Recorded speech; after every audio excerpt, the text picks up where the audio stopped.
just so thankful. By Mercer Mayer.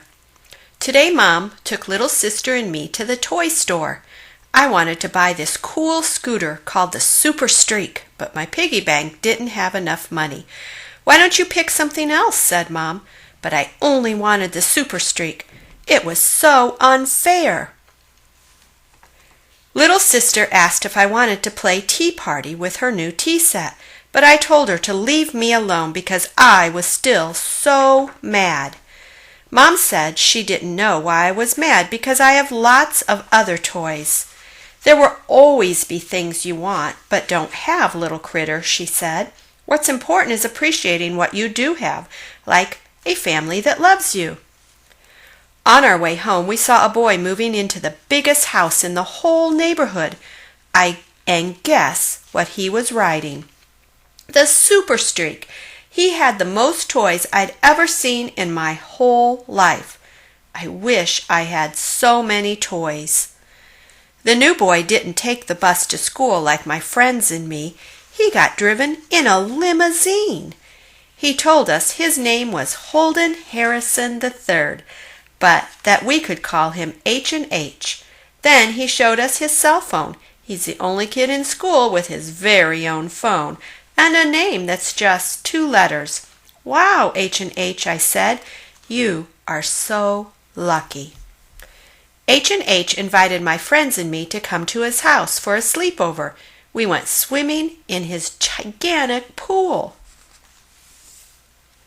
And we watched a movie on this great big TV. We made a mess with popcorn and candy and the sodas, but the maid said it was okay. She cleaned everything up. In the morning, there was this big breakfast just for us. "Wow, H&H," I said, "you are so lucky. You get the prize in every cereal box since you don't have to share with anybody." On the way home, I told Mom all about the fun stuff we did at H&H's house. "Why don't you invite H&H to our house?" Mom asked. "But he might get bored since we don't have so much cool stuff to play with," I said. Mom just smiled and told me to invite him anyway. When H&H came over, we played football. The dog chewed up one of his sneakers and got mud all over him, but he didn't care. He said he had always wanted a dog. I told little sister not to bug us, but H&H said it was okay. He even played tea party with her and Kitty, and he let her win at checkers, too. When it was time for dinner, he helped me set the table, even though it was my chore. And then he helped Dad barbecue the hamburgers. H&H said he never gets to help with dinner at his house.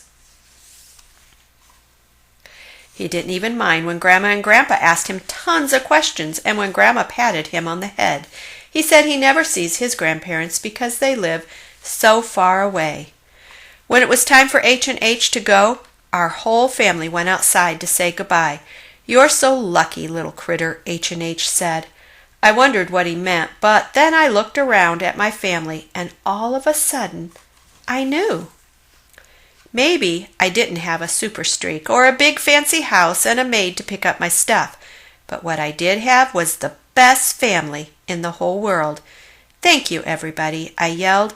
Then I gave them all a great big hug.